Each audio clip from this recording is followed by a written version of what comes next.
આજે દેવ દિવાળીના પાવન પર્વ પર રાજ્યના મુખ્ય યાત્રાધામોમાં ભક્તોની ભારે ભીડ જોવા મળી। અંબાજી, શામળાજી મંદિર, ઊંઝા ઉમિયા મંદિર અને ખેડ બ્રહ્મા અંબિકા મંદિરે વહેલી સવારથી જ ભક્તોની લાંબી કતારો જોવા મળી।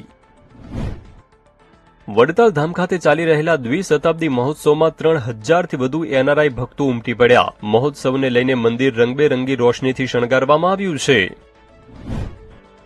આખરે 80 કલાક બાદ જૂનાગઢ ભારતી આશ્રમના મહંત મહાદેવ ભારતી મળી આવ્યા છે। તેઓ જંગલમાં ઇટવા ઘોડી પાસેથી અસ્વસ્થ હાલતમાં મળી આવ્યા। હાલ તો તેમને સારવાર માટે જૂનાગઢ સિવિલ હોસ્પિટલ ખસેડવામાં આવ્યા છે। તાપી રિવરફ્રન્ટના નકલી ટેન્ડરના નામે ગાંધીનગરના ઠગ દંપતીએ 1.90 કરોડની છેતરપિંડી આચરી। અગાઉ પણ આ ઠગ દંપતીએ વડનગર, પાટણ, દ્વારકા, સુરત અને અમરેલીમાં આ રીતે 20.70 કરોડની ઠગાઈ આચરી હોવાની ફરિયાદ નોંધાઈ ચૂકી છે।